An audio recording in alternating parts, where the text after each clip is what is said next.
Graça e paz, tudo bem? Vamos à palavra, abra sua Bíblia em 1 Pedro, capítulo 1, versículo 22 em diante.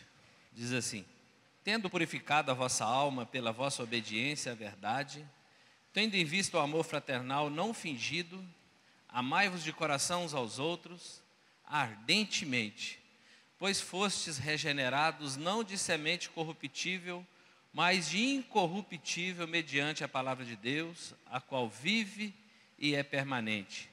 Pois toda a carne é como erva e toda a sua glória como a flor da erva. Seca-se a erva e cai a sua flor.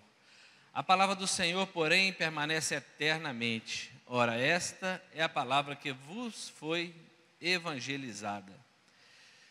Despojando-vos, portanto, de toda maldade, dolo, hipocrisia, invejas e toda sorte de maledicências, desejai ardentemente, como crianças recém-nascidos, o genuíno leite espiritual, para que por ele seja dado crescimento para a salvação, se é que já tendes experiências de que o Senhor é bondoso. Chegando-vos para ele, a pedra que vive, rejeitada, sim, pelos homens, mas para com Deus eleita e preciosa. Também vós mesmos, como pedras que vivem, sois edificadas casa espiritual para ser de sacerdócio santo, a fim de oferecer de sacrifícios espirituais agradáveis a Deus por intermédio de Jesus Cristo. Pois isto está na Escritura: eis que põe em Sião uma pedra angular eleita e preciosa, e quem nela crer não será de modo algum envergonhado. Versículo 9: Vós, porém, sois raça eleita, sacerdócio real, nação santa, povo de propriedade exclusiva de Deus. Amém? Deixa eu virar, vamos ver só o segmento aí. A fim de proclamardes as virtudes daquele que vos chamou das trevas para a sua maravilhosa luz. Então, quando eu preparava a palavra nesses dias, e depois dos últimos dias que nós temos vivido aqui na igreja, tão preciosos, é ou não é? Dias, muitas vezes até empolgantes. E eu fiquei pensando assim, que maravilha, né? Uma igreja tão avivada, uma igreja tão cheia do poder de Deus. E eu fiquei pensando assim, como é possível que isso aconteça, né? No nosso meio, né? Nós, tão pessoas comuns, nós começamos a conhecer uns aos outros, e Deus foi trazendo no meu coração esta palavra, que a igreja dele é edificada, querido, sobre a rocha. Oh glória! Ela é edificada sobre a rocha, sobre a pedra angular que é Jesus. E tudo que é edificado sobre a pedra que é Jesus, nada pode detê-la, amém? Então, vendo isso esses dias, o que nós vivíamos aqui, eu fiquei muito assim, empolgado, fiquei muito alegre, e fiquei pensando assim, como é que nós chegamos nesse ponto? A igreja hoje cheia, e Deus foi me trazendo algumas lembranças de histórias que conheço e de situações que vivi aqui na igreja. Essa igreja começou, a Igreja de Cristo começou há 2000 anos, mas a Comunidade Batista da Paz começou há alguns anos, talvez muitos aqui não sabem, 25, 28 anos atrás, os remanescentes, pastor Aldeir, a irmã Beth, alguns outros aqui, que eu não consigo ver assim de relance, pastora Donai chega um pouco depois, a Ada, minha esposa, com eles desde o início praticamente, uma igreja pequenininha, né? As irmãs, a igreja pequenininha, queridos, mas eu lembro que eu ia lá filmar, eu só ia lá para filmar, eu não gostava da igreja, mas eu ia lá fazer umas filmagens, mas eu vi que lá tinha um povo, que estava edificando a igreja de Cristo nessa cidade, um povo que clamava, que chorava, participei de alguns cultos, e aqui muito mais, um povo que fez culto aqui nessa igreja quando nem telhado tinha na chuva, o pastor ficava na chuva, e os irmãos ficavam debaixo do altar que tinha uma cobertinha, porque enquanto essa igreja foi construída, não parou-se o culto aqui nem um dia deixamos de fazer o culto aqui, e hoje eu vejo uma igreja abençoada, aí eu começo a ver os irmãos vindo lá de Paula Cândido, eu falo assim, resposta de oração, aí eu vejo o João, resposta de oração, daquela turma que talvez nós nem conhecemos alguns que eu citei aqui, Querido, eles plantaram sementes poderosas. Eles entenderam que são crentes sendo edificados em Cristo, né? Uma casa espiritual de Cristo. Você entende que você é uma casa espiritual de Cristo? Então vira para o seu irmão que está aí do lado, diga assim: não foi você que escolheu a Cristo, mas foi Ele que te escolheu. Oh, glória! Queridos, isso é uma verdade que a palavra de Deus nos diz. João 15:16, Jesus vira e fala assim: não foste vós que me escolhestes a mim, pelo contrário, eu vos escolhi a vós outros. Queridos, você foi chamado, escolhido por Jesus para estar aqui. Os irmãos oraram, porque eles sabiam que nessa cidade tinha um povo que ia ouvir a voz do Senhor, ia se render a Ele, ia edificar as suas vidas sobre a rocha. Então, pensando nisso, Deus me trouxe esse texto. Eu fiquei maravilhado, Irani, de poder desfrutar disso. E vi, final de semana passado, um movimento muito extraordinário. Mas ao mesmo tempo que eu estava muito alegre, eu fiquei meio preocupado. Eu falei: Senhor, passamos uma semana tão preciosa. O que nós vamos fazer da agora em diante? Para que serve isso? Para que serve viver numa igreja onde nós vivemos cultos extraordinários na presença de Deus, a manifestação do Espírito? Para quê? Para que o Senhor faz essas coisas conosco? Para que você acha que o Senhor te levanta, coloca o Espírito Santo, te enche de vida, de animação? Eu fiquei pensando: será que é para nós irmos para casa? Ficar só para nós mesmos? Guardar isso lá? Esconder esse talento? Eu fiquei pensando nisso, querido. Eu fiquei pensando assim: essa semana como foram as células em cada canto dessa cidade? Bombaram? Ou muita gente nem foi? Falar: não vou não, estou cansado. Está certo, está cansado. Ou a vigília? Ah, não vou não. Fizemos uma vigília preciosa aqui, sexta-feira. Pouquíssimas pessoas, mas poderosas. Éramos poucos, mas eram mais do que 2. Então, a presença do Senhor era real neste lugar. E eu fiquei pensando aqui assim: para que eu vou edificar a minha vida sobre a rocha? No início, quer que você edifique a sua história, essa casa sobre a rocha. No início, logo no versículo 22 aí,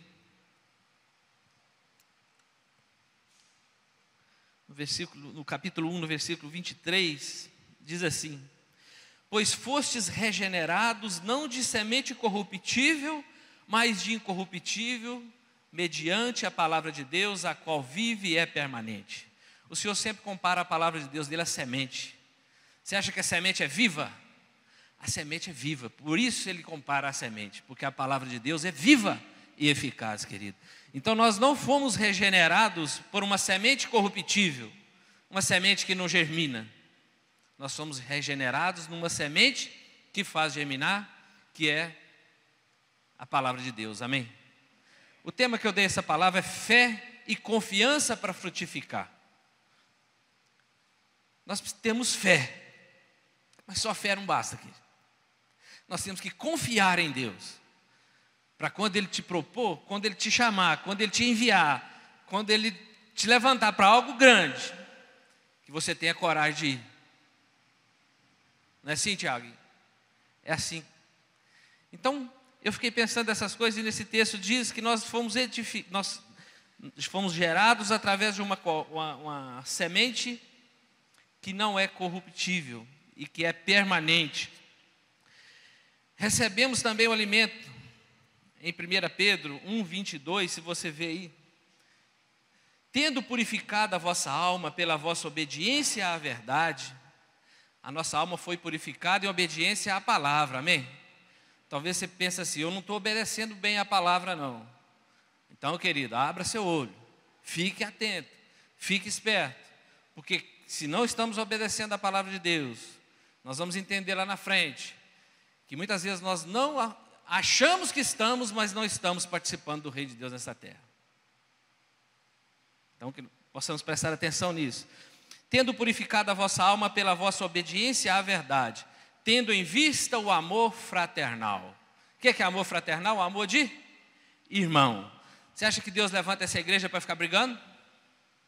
Para ficar disputando? Ou para nós ajudarmos, amarmos uns aos outros? Mas sabia que muitas vezes nós nem nos preocupamos com o nosso irmão, com a nossa irmã? Nem quer saber como é que está a célula do fulano. Eu tenho orado a Deus, querido, pedindo a Deus, para que Ele levante pessoas aqui que um dia vão chegar. Pastor Davi, qual célula que eu posso te ajudar aí? Vi falar que a célula tal está precisando de um apoio lá. Eu vou lá dar uma força para eles. Porque esse é o projeto que Deus tem nos levantado, para ganhar essa cidade para Jesus. É através das células, através do discipulado. O Senhor nos chamou, talvez você nos visita hoje, não entende o que é isso. São reuniões nos lares, a igreja no lar. Quando eu levei a célula para casa, o pastor Odeir virou, na época eu lembro ele falando sobre isso, ele falou assim: é a arca do Senhor na sua casa. E eu sei que enquanto a arca do Senhor esteve na casa de Obed-Edom, tudo que ele fazia prosperava. E depois que a célula foi lá para casa, queridos, tudo que nós fazemos prospera, para a honra e glória do Senhor. Por isso eu fico doido para chegar segunda-feira, para o povo chegar lá. E eu fico assim, em nome de Jesus, pedindo para que os irmãos entendam isso. Fui na célula do Júnior, que bênção, né, Júnior? Lá no fundão, extraordinária. A igreja, a arca do Senhor lá na sua casa, te prosperando, abençoando, e a todos que passam por lá. Então eu fico pensando assim, nós precisamos de amar os nossos irmãos. E quando nós amamos, nós servimos os nossos irmãos. E ele continua dizendo assim: não fingido, não um amor fingido. Aquele amor assim, para agradar o irmão. Mas um amor, ele vai falar: mas amai-vos de coração uns aos outros ardentemente. Aquele primeiro amor é o amor filéu. Esse é o amor ágape. O segundo amor que ele está falando aqui: ame seu irmão do jeito que eu o amo. Jesus está falando assim através dessa palavra, através de Pedro. Pedro sabia muito bem o que é amar, o que era o amor de Cristo. E ele fala assim, ele está falando para nós amar o nosso irmão, igual ele me amou. Porque eu neguei ele, mas ele continuou me amando. E hoje eu amo o meu irmão, porque eu tenho esse entendimento. Amém? Querido, coloca isso no seu coração. Talvez você está aqui e fala assim: esse negócio de célula é bobagem. Você acha que a arca do Senhor na sua casa é bobagem? É um símbolo. É a presença de Deus nos lares, queridos, nas nossas casas. E quando nós congregamos, nós animamos os nossos irmãos. E em nome de Jesus nós vamos começar a célula lá no Amoras, daqui 15 dias, viu, irmã? Pode ir preparando lá, já está combinado. Uma nova célula, para nós podermos juntos lá amar aqueles irmãos de toda aquela redondeza ali, ganhar eles para Jesus, para que eles entendam. Recebemos o mesmo alimento, querido, por isso nós somos irmãos, né? Vivemos no mesmo lugar, recebemos o mesmo alimento. A palavra está dizendo aí no versículo 1 e 2, vai dizer assim: despojando-vos, portanto, de toda maldade, dolo, de hipocrisias, inveja, de toda sorte de maledicência, desejai ardentemente, como criança recém-nascida, o genuíno leite espiritual, para que por ele vos seja dado crescimento para a salvação. Eu lembro nos primeiros dias que eu me converti, que eu fui para a célula, lá na casa do pastor Marcos, e foi extraordinário. A palavra começou a entrar no meu coração, leitinho espiritual, me dando leite toda semana lá, e eu ia lá, e fui acostumando. E hoje, para a honra e glória do Senhor, já multiplicamos a célula de casa, para a casa do Tatão, para a casa do Márcio, para a casa do Domingos, com o Arlindo, mas quem? Tem mais célula, né? Dos jovens, para as Coelhos já tivemos célula lá, para a casa do Maurinho, tudo saúde lá, queridos. Tudo ele que faz a obra, amém? Então entenda isso, talvez você não está participando, você está perdendo. Você está perdendo a parte mais preciosa que essa igreja tem, que é a comunhão nas células. E lá em casa a Ruth toda semana leva a pipoca dela de leite ninho, né, Ruth? Nós estamos ganhando muitas almas para Jesus por causa dessa pipoca de leite ninho, é verdade. Quem vai, volta toda semana e procura a pipoca dela lá. Ela está investindo no reino e está sendo uma bênção. 1 Pedro 5, 9 diz assim: mas vós Versículo 4: chegando-vos para ele pedra viva rejeitada, falando de Jesus, pelos homens, mas para Deus eleita e preciosa, também vós mesmos como pedras que vivem, ou pedras vivas, glória a Deus, sois edificados casa espiritual. Pensou, querido, ter a vida edificada sobre a rocha? Eu fico olhando para os apóstolos, né, de Jesus. Logo que Jesus foi assunto aos céus, eles fizeram, né, construíram a base em cima da pedra angular, a base da igreja, queridos. Eles começaram a gerar vida, e nós estamos aqui hoje porque eles oraram, pregaram, ensinaram, doaram suas vidas. E nós estamos aqui hoje porque muitos oraram nessa igreja, pagaram preço, 20 dias de oração e jejum aqui na igreja, sem sair da igreja. Muitos jovens, você não conhece, mas tem muitos desses jovens que oraram aqui antigamente, que são fervorosos, igualzinho esses jovens estão vivendo aqui hoje. Deus está fazendo algo extraordinário no meio dessa juventude dessa igreja, algo extraordinário. O pastor Emerson esteve aqui, o pastor Tiago esteve aqui, eles falaram que ficaram impactados de ver jovens tão cheios da presença de Deus. E aqueles jovens, eu me lembro deles, o Márcio é um deles, o pastor Adonai, eram uns meninos inflamados, entendiam que era casa espiritual e estavam edificando sobre a rocha. E eles são todos muito bem abençoados e sucedidos hoje. Tem uns aí pelo Brasil, tem o Wesley, né, que está lá na igreja em Belém. O Wesley já é pastor lá? Ele é um dos líderes da igreja lá, tem mais de 30 células, querido. Ele sozinho tem mais células do que essa igreja toda. Ele lidera, né? Através deles surgiram todas essas células. Porque um dia ele clamou para que essa igreja também fosse uma igreja abençoada. Talvez ele nem sabia que seria uma igreja em célula, igualzinho onde ele está hoje. Então, que nós possamos entender essas coisas. E vai dizer que nós somos cidadãos da mesma nação, versículo 9 e 10. Vós, pois, sois raça eleita. Quando Pedro está dizendo assim, queridos, Deus tinha um plano para o povo de Israel, amém? Né, pastor Adilson?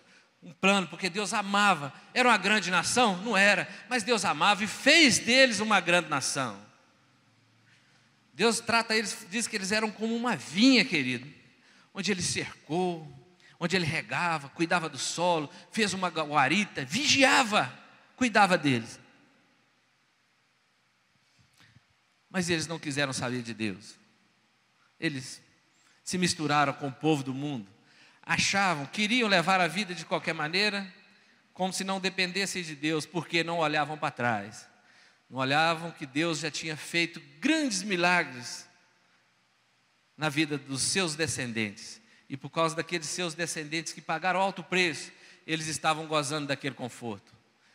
Quando nós experimentamos de algo extraordinário na presença de Deus, você pode saber que nós estamos sendo colheitas de muitos que plantaram. A Bíblia diz que uns plantam e outros colhem. Nós estamos colhendo, querido. Você é fruto de investimento de muitas outras pessoas que nós nem conhecemos. E talvez você veio para cá para somar conosco. Então você é colheita nossa. Mas quem semeou foi outro. Mas foi semeada uma palavra incorruptível no seu coração e no meu coração. Então nós precisamos deixar para a futura geração, para que eles possam colher também. E para que eles possam colher, nós precisamos plantar. E plantar sementes que germinem e deem frutos. Ele vai falar que, porém, sois raça eleita. Ele está falando que nós somos um povo, uma raça eleita, escolhida, separada por Deus. Você se sente feliz de ser escolhido e separado por Deus? Queridos, isso tinha que ser a maior alegria da nossa vida. Entender que um Deus tão grande, tão poderoso, que tem muita coisa para fazer, fica lá preocupado com o nosso mimimi, fica lá preocupado com a nossa choramingação daqui e dali. Pensemos da presença dele na nossa vida, tão grande e tão poderosa. Ele chega, Pedro chega, Pedro, líder da igreja, a igreja sendo edificada, ele fala, vós sois raça eleita. Ele vai dizer, sacerdócio real. Eu não sei se você já parou para pensar, o que é sacerdócio real? Os sacerdotes, só eles podiam oferecer sacrifício e tinha que ser da tribo de Levi, mais ninguém. O rei Urias, eu acho, um dia se tenta lá oferecer o incenso lá no templo, um rei, esqueci o nome, é esse mesmo, pastor? Esse mesmo, pastor Adilson, eu olho para ele e faz assim, você olha e fala, está errado. É esse mesmo, né?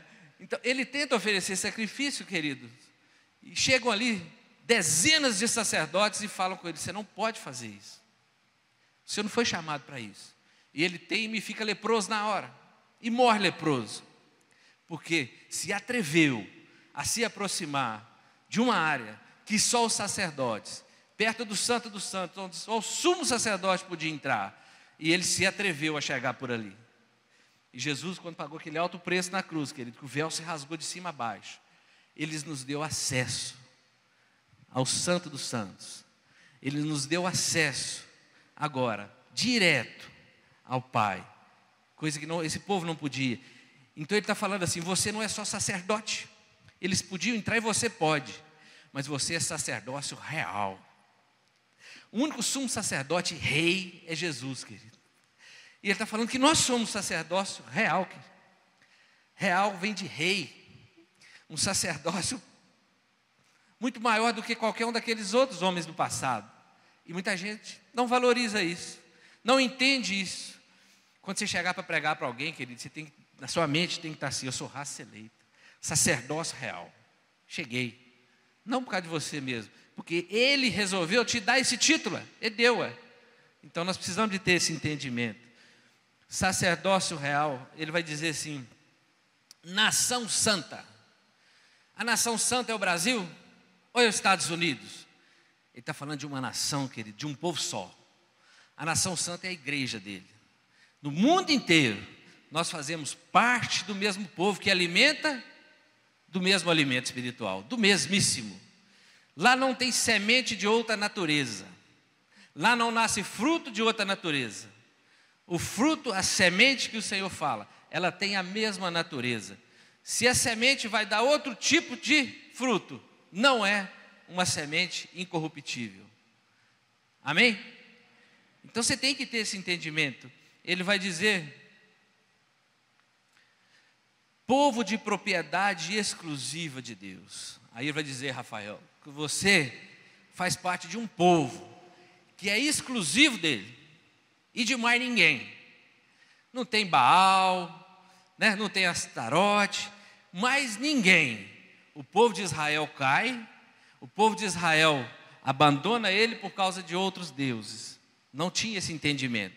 Isso era para eles também, é para eles também. A Bíblia diz que nós não devemos nos vangloriar por isso. A Bíblia diz que eles são a oliveira verdadeira, que, né, a seiva de vida que os nutre. Nós somos como oliveira brava, o jambuzeiro, né? Pensa numa azeitona que amarga, que se você botar no meio de uma conserva de uma tonelada, se você botar uma lá no meio, ela estraga. Somos nós infiltrados em Israel, assim éramos. Mas pelo amor que ele tinha a Israel, continua. Mas pelo amor que ele tinha a nós, a Bíblia diz que ele endureceu o coração daquele povo. Eles viam, mas não podiam enxergar. Escutavam, mas não podiam ouvir. E nós fomos enxertados, queridos. Pensa uma oliveira brava, gordinha dessa aqui, sendo enxertada numa oliveira verdadeira. E agora dando fruto da mesma natureza que aquela oliveira dá pouco e que deveria dar muito. Mas que é uma oliveira, e ele fala que nós não deveríamos nos vangloriar. Você não tem que bater no peito e falar assim, somos melhor do que eles. Ele fala assim, pensa bem, se nesse momento que eles estão passando por esse juízo, eu enxertando vocês neles, vocês vivem todas essas bênçãos. Imagina a hora que eles retornarem e que eu reenxertar eles lá de novo. Imagina as bênçãos que virão. Então, queridos, o que Deus tem para Israel, eu não consigo imaginar o que é. É algo muito maior do que nós podemos imaginar ou pensar para aquele povo lá. Mas eles ainda estão cegos. E nós estamos muito sendo enxertados. Amém? Nós precisamos entender quem somos no reino dos céus, para podermos avançar. Senão, não tem jeito. Senão nós não vamos ganhar a cidade para Jesus, coisa nenhuma. Ele vai chamar outro. Nós vamos ficar fora. Tem um padrão de santidade, né? Diz assim, João 4:23, se alguém me ama, obedecerá à minha palavra. Meu Pai o amará. Nós viremos a Ele e faremos morada nele. Jesus fala assim, se alguém me ama, obedecerá à minha palavra. Você ama o Senhor Jesus? Amém? Quem ama Jesus? Glória a Deus. Então a Bíblia diz que você obedece à palavra dele, amém? Mas para obedecer precisamos conhecê-la. E para que as pessoas conheçam a palavra de Deus, precisa de gente para pregar. Como conhecerão se não tem quem pregue? Ah, mas eu não posso pregar. Então quem vai pregar então? Ele chamou essa igreja. Ele te separou. Ou ele não te separou? Ele nos chamou para dar frutos. E frutos que permanecem. E fruto que eu sei que permanece é alma. Esse permanece. Igreja, prédio, isso aqui não permanece nada. Isso aqui daqui a uns tempos some tudo. Eu já falei esses dias aqui, tudo que é seu não é seu coisa nenhuma. Você só é um depositário, você está cuidando dele por um período. No dia que você morrer não é nada seu mais. Nem o carro é seu, fica sem IPVA, sem pagar. O Tatão que falou isso?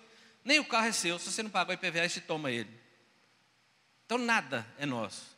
A única certeza que nós temos, esse é nosso, que é o Espírito Santo que nos foi outorgado, né? É a presença de Deus, é a vida eterna, é tesouros nos céus. Já pulei os negócios tudo aqui.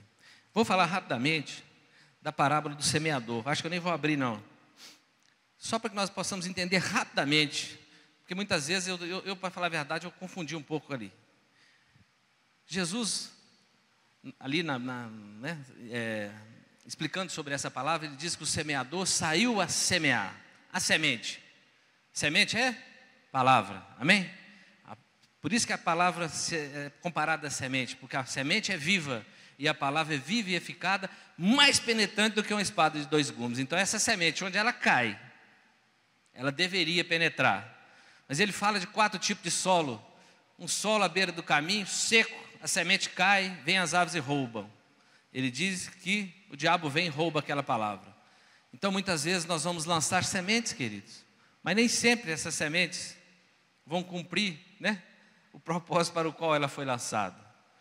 Outro solo é o solo pedregoso, um solo cheio de pedra.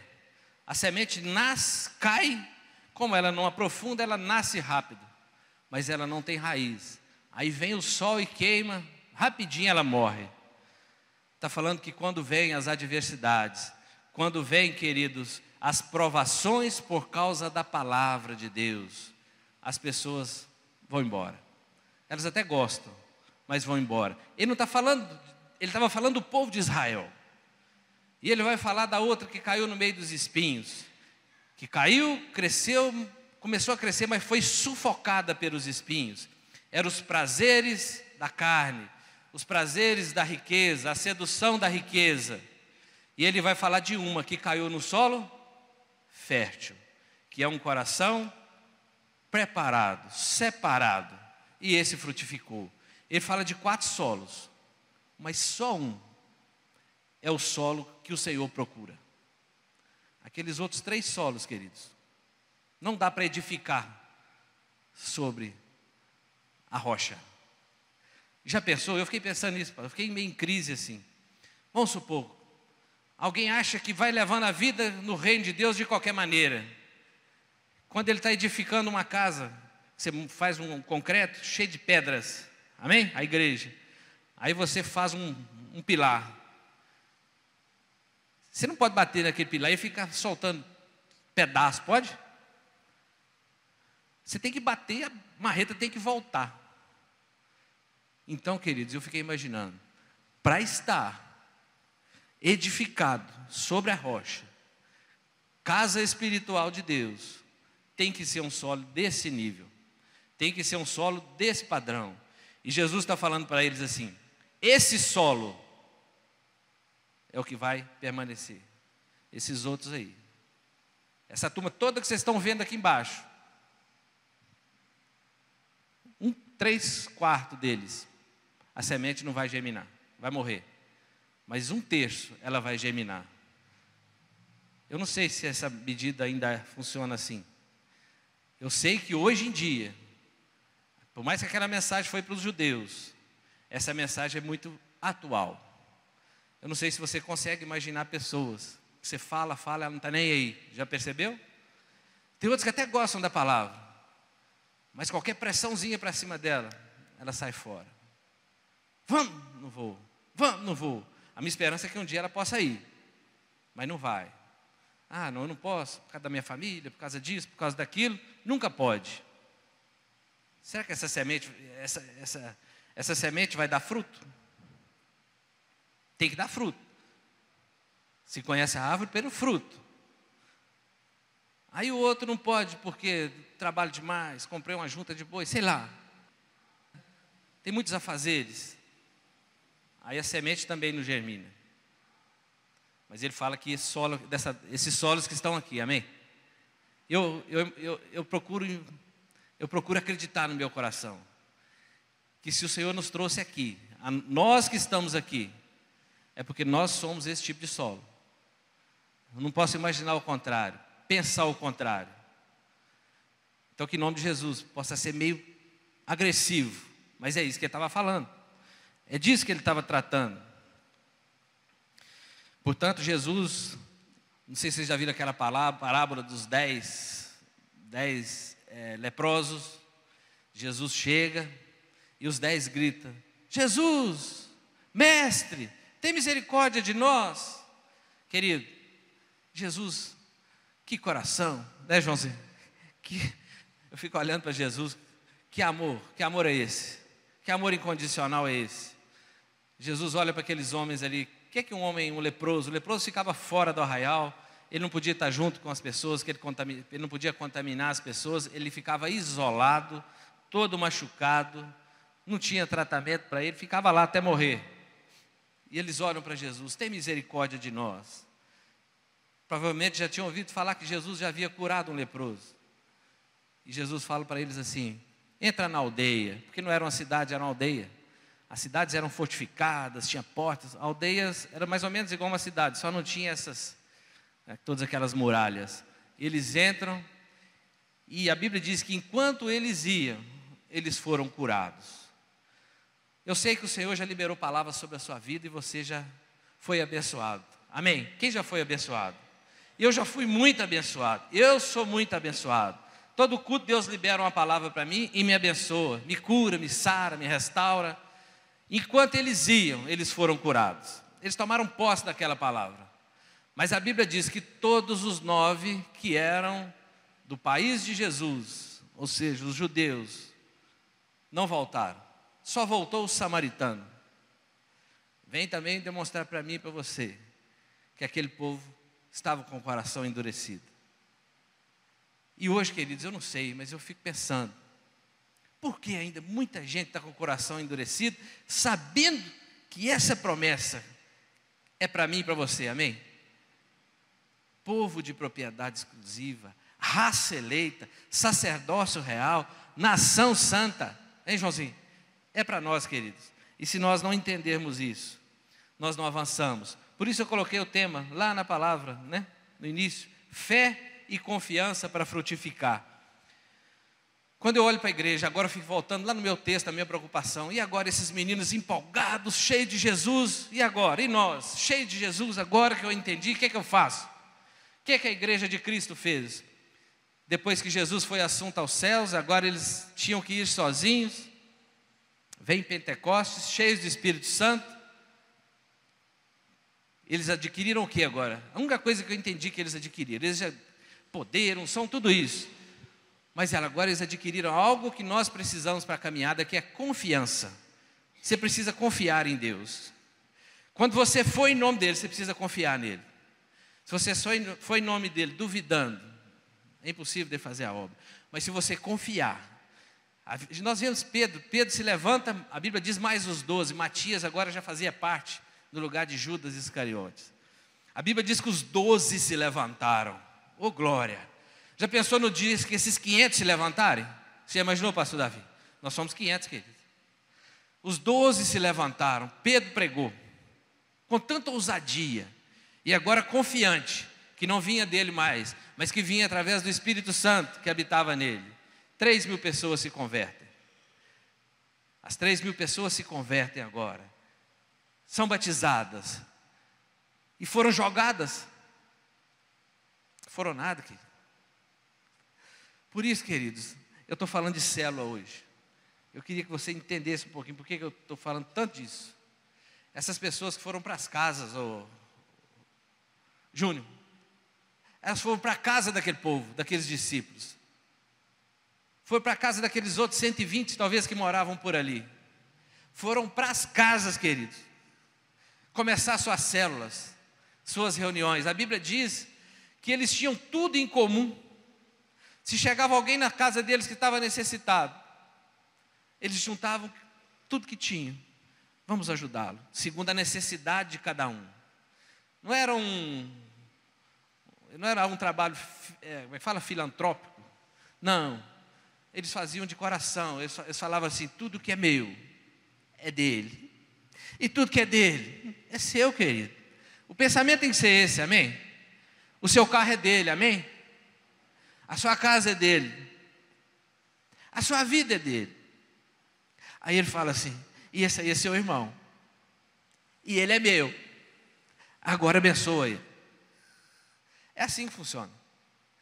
E eles entenderam isso e abençoavam, queridos. A Bíblia diz que eles cresceram, que eles oravam, eles tinham comunhão, eles partiam o pão, eles compartilhavam tudo que tinham. E a Bíblia diz que a cada dia as pessoas eram acrescentadas. Eu sei que tem muita gente aqui que é fruto da célula. São pessoas que estão sendo acrescentadas a esse pequeno grupo que entendeu esse princípio de cuidar bem, de levar a arca do Senhor para sua casa. E a Bíblia diz que daí a pouco eles pregam mais 2.000 pessoas. E o diabo ficou tão furioso. É igual aquele sol que veio sobre aquela semente para matar, né? Porque quando vem a dificuldade, né? Quando Satanás vem para provar sua fé, a Bíblia diz que eles foram espalhados para todo canto da terra. Chegou até Viçosa, chegou até Pedra do Anta. Aquilo foi um trabalho de Deus, querido. Eles foram espalhados e começaram a fazer as células em todos os cantos da terra, espalhados pelo mundo.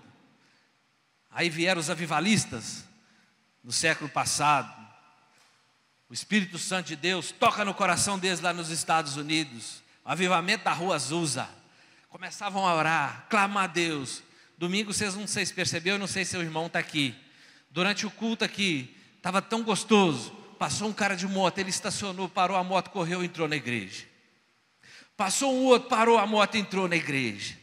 Pessoas estão sendo acrescentadas, queridos, por todo mundo, onde essa palavra, essa semente viva, ainda é lançada. E agora, essas sementes germinando, vão fazer com que cada um entenda que é uma casa espiritual de Deus, e vai sendo edificado sobre a rocha. Amém? Romanos 10:17 diz assim: a fé vem pelo ouvir e ouvir a palavra de Deus. Ora, sem fé é impossível agradar a Deus, porque é necessário que aquele que se aproxima de Deus creia que Ele exista. Quem não se aproxima de Deus? Aqueles que não acreditam que Ele existe. Mas quem acredita que Ele existe, é impossível não se aproximar dEle. Romanos 10:13 diz assim: porque todo aquele que invocar o nome do Senhor será salvo. Todo aquele que invocar o nome do Senhor de coração, verdadeiramente, aquele solo fértil, não aqueles outros solos complicados para lá. Aquele solo fértil, verdadeiramente será salvo. Como, pois, invocarão aquele em quem não creram? E como crerão naquele que não ouviram? E como ouvirão se não há quem pregue? Então, queridos, como é que essa cidade vai ouvir se nós ficar só pregando aqui na igreja? Podemos gritar, mas não vai ecoar. Mas na hora que você for, aí a palavra vai ser pregada em nome de Jesus. E como pregarão se não forem enviados? Porque muita gente quer começar o trabalho do Senhor por aí de qualquer maneira também. Vou abrir um trabalho em tal lugar, sem a bênção dos seus pastores, dos seus líderes, sem estar em comunhão com seus irmãos. Nós somos irmãos, então nós precisamos fazer tudo em comunhão. Ele diz assim: como pregarão se não forem enviados? Se nós fazemos parte da Comunidade Batista da Paz, queridos, todas as células que nós multiplicamos, nós enviamos, nós cumprimos esse propósito. Ela não começa do nada, nós enviamos. Tatão, vamos te enviar. Você, agora com Josiel e uma turma, vamos te enviar para lá. Como está escrito: quão formosos são os pés do que anunciam o Evangelho de Deus. Pés formosos de quem anuncia o Evangelho de Deus. Então, queridos, que nós possamos aprender nessa manhã sobre essas coisas. O pastor Elber, eu peguei esse tema de um devocional dele, fé e confiança. Ele diz assim: a fé seria a porta de entrada e a confiança o caminho a percorrer. Então, pela fé nós entramos, e a confiança que temos em Cristo, igual Paulo disse, que ele combatia o bom combate todos os dias. Ele confiava no Deus para quem andava com ele, o Deus que ele servia. Ele confiava em Jesus. Ele diz assim: a fé pode significar a bagagem doutrinária conhecida e aceita, e a confiança pode significar o elo de ligação contínuo entre o crente e o Senhor. E a prática da confiança amarra o crente a Deus. Amém? Quando nós confiamos em Deus, nós estamos presos com Ele. Eu tenho fé. Você acha que aqueles 10 leprosos tinham fé em Jesus? Tinham, foram curados. Eles tinham fé. Mas eles não tinham confiança para viver a vida deles dali para frente, na presença do Senhor. Aquele que volta, se dobra diante de Jesus. A Bíblia diz que ele bota o rosto no chão, de joelhos. Jesus fala: sua fé te salvou. Entenderam a fé agora? Fé e confiança. Então, querido, talvez muita gente tenha muita fé. Eu tenho fé tenho fé não sei o quê. Fé pode ter. Nós precisamos ter fé em Jesus e precisamos confiar nele. A Bíblia diz em Naum, capítulo 1, versículo 7. Não precisa de abrir. O Senhor conhece os que confiam nele. E algumas versões dizem assim: o Senhor protege os que confiam nele. Vale a pena confiar em Deus? Amém. Ele conhece aqueles que confiam nele. Ele protege aqueles que confiam nele. A Bíblia diz que quando o Senhor chama o profeta Isaías, Deus começa a mostrar para ele a realidade do que ele faria com o povo de Israel. Ele fica apavorado, querido. E quando nós estamos apavorados, qual a primeira coisa que nós fazemos? Corremos para o braço do Pai. Deus mostrou tanta coisa ruim para ele, que ele correu e olhou para o céu. A Bíblia diz que ele olhou para o céu, aí viu o Senhor lá no seu trono, os serafins cantando glória, glória, glória. E ele olha para ele agora e fala assim: meu Deus, sou um homem de lábios impuros, vivo no meio de um povo de lábios impuros, e eu vi a glória de Deus, estou morto.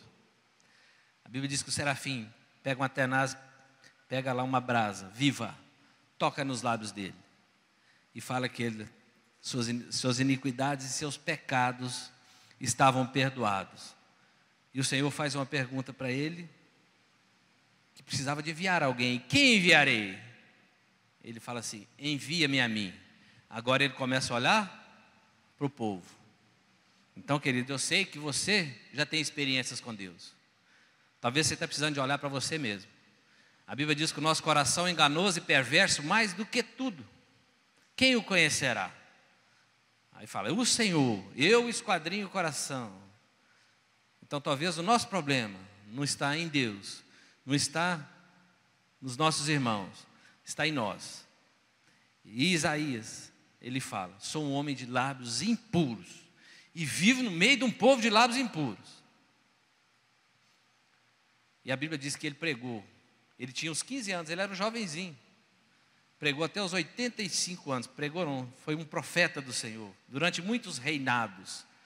De 15 para 75, 60 anos de ministério. Fiel. Viu tudo que profetizou, muito que profetizou acontecer. E o profeta que mais falou de Jesus. E nós vimos acontecer, estamos vendo acontecer. Então, queridos, é momento de entendermos quem somos, olharmos para nós mesmos, pedir ao Senhor para nos purificar. A Bíblia diz que a nossa mente tem que ser renovada todos os dias, todos. A nossa mente, Romanos 12, 1 e 2, vai dizer que nós devemos renovar as nossas mentes, as nossas almas, todos os dias. O que é renovar? Fazer novo, não é não? Então como é que eu faço novo? Lá no seu quarto, Senhor, me perdoe. Não devia ter colocado os olhos naquele lugar. Não devia ter feito isso, ó Pai. É lá no seu quarto.